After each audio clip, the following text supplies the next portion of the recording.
Takeaways from Day 1 of the Trump disqualification trial in Colorado. News Channel 3-12, CNN. The 14th Amendment disqualification trial against Donald Trump began Monday in Colorado with a group of voters trying to use the Civil War-era amendment to remove the former president from the 2024 ballot. Citing his role in the January 6, 2021, insurrection. In a Denver courtroom, Trump's lawyers clashed with the challengers, bashing their case as an anti-democratic end-around to derail Trump's campaign without giving voters a say. The challengers argued that their litigation was an unfortunate but necessary step to ensure a fair 2024 election by keeping an ineligible candidate off the ballot. In addition to opening statements, a U.S. Capitol police officer who was on the front lines of the violent assault and Representative Eric Swalwell, a Democrat who recounted the horrors of running from the pro-Trump mob, testified for the challengers. Time equals 400 ms. Greater than the case revolves around Section 3 of the 14th Amendment, which says that U.S. officials who take an oath to uphold the Constitution are disqualified from future office if they engaged in insurrection, or have given aid or comfort to insurrectionists. However, the Constitution is vague about how this ban should be enforced, and it has only been used twice since the 19th century. The trial is expected to last for 1 week, and the judge has said she wants to issue her decision by Thanksgiving, so there is time for appeals before the ballot printing process begins in January for the GOP primary in Colorado on March 5, 2024. Here are the highlights from the first day of the historic trial. Lawyers for the Republican and independent voters who filed the lawsuit said in their opening statements that their goal is to ensure Colorado has a fair election among eligible candidates. Their case is backed by left-leaning watchdog group Citizens for Responsibility and Ethics in Washington. Time equals 400 ms. Greater than our Constitution prevents people who betrayed their solemn oath, as Trump did here, from serving in office again, said Eric Olson, an attorney for the challengers. Colorado law gives these voters the right to make sure their votes will count by coming to this court and ensuring that only eligible candidates appear on our ballots. Trump engaged in insurrection, and therefore cannot appear on the ballot. He added, "No person, not even the former president, is above the law." The presentation also featured footage from the deadly January 6 attack on the U.S. Capitol and clips from the 2020 campaign in which Trump praised violence by his supporters, including his infamous comment to the right-wing Proud Boys group to stand back and stand by. Connecting Trump to the violence is a key part of the VOTA's case, which faces an uphill climb. Citing evidence from the January 6 committee, Olson said Trump summoned and organized the mob and knew they were armed and dangerous.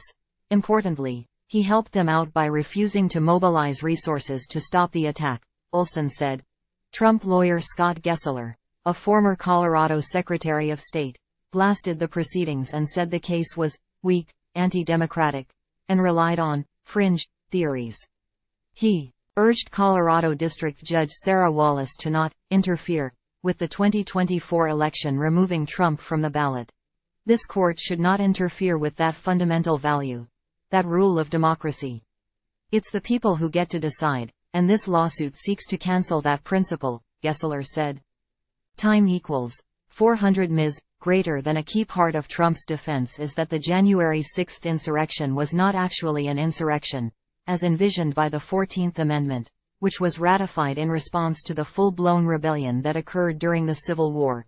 When it comes to decide as to who should lead our nation, it's the people of the United States of America that gets to make those decisions, not 6 voters in Colorado, Gessler said, referring to the plaintiffs. Congressman describes haunting January 6 experience testifying for the anti-Trump challengers. Swalwell described the haunting experience of sheltering in the House chamber on January 6 while the right-wing mob surrounded the area. A California Democrat and fiery Trump critic, Swalwell described how he realized in real time that Trump was endangering him and his colleagues by directing his supporters to go to the Capitol.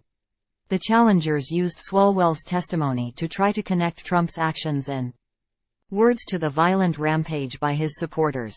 Trump aimed at the Capitol by saying that he was in solidarity and going to the Capitol with them. That we're going to go to the Capitol. A lot of us in the cloakroom looked at each other in an, "Oh God, what does this mean for us?" kind of feeling, Swalwell said. Time equals 400 ms. Greater than after the rioters violently breached the building. They nearly reached the House chamber. Swalwell described how the chaotic situation became extremely grave. With the Electoral College proceedings halted, police officers ordering members to put on gas masks, the House chaplain praying and a gunshot ringing out in the distance. Time equals 400 ms. Greater than he said he prepared for a fight and coordinated with Representative Ruben Gallego, an Arizona Democrat and former Marine, who helped lawmakers put on gas masks, sometimes using his teeth to rip them open. He also handed me a pen that was sitting on the table, and he said, "If any of them get near, you just put this in their neck," Swalwell said. Outside of court, Colorado Secretary of State Jenna Griswold said Monday on CNN that she hopes the trial will provide guidance on Trump's eligibility for the ballot. "We've never had this type of situation occur where a sitting president incites the insurrection and then has the audacity to run again. So there are real questions about whether Section 3 of the 14th Amendment disqualifies him. I look forward to the judge giving guidance on the topic," Griswold, a Democrat, said on CNN News Central. The defendants sued Trump and Griswold, who hasn't taken a position on whether the former president is disqualified and has said she'll do whatever the judge orders her to do. Griswold said on CNN that she believes Trump incited the January 6 insurrection, but added that it will be up to the judge to decide whether it means he engaged in the insurrection and is disqualified from office. Time equals 400 ms. Greater than she also brushed off the possibility that the lawsuit could be seen as a political abuse of the legal process by targeting the GOP frontrunner. "It's an appropriate mechanism to file a lawsuit. What is inappropriate is trying to steal an election from the American people, inciting an insurrection. Having a scheme of fake electors, having conversations about stealing or seizing voter equipment," Griswold said. "Those things are unreasonable. A court case like we're seeing play out here, I think is just fine."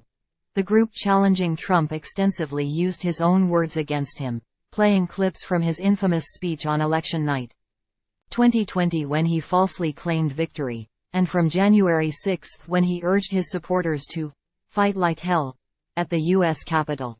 They also showed Trump's social media posts from the tumultuous post-election period, including a December 2020 in which he told his supporters to come to Washington, D.C., for the wild protest on January 6.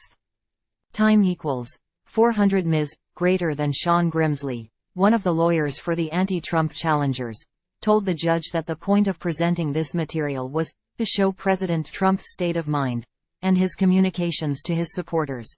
The challengers also cited many of the findings from the bipartisan House committee that investigated January 6, which recommended Trump's disqualification under the 14th Amendment.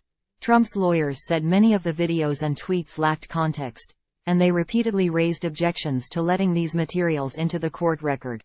"I don't even know where to begin on this one," Gessler said while objecting to some of the committee's report. "How do we cross-examine any of this evidence that contains speculation and opinion? This characterizes or exemplifies the very worst aspects of the January 6 Commission. This story has been updated with additional information." Time equals 400 ms. Greater than the CNN Wire and Copyright 2023 Cable News Network, Inc., a Warner Brothers Discovery company. All rights reserved.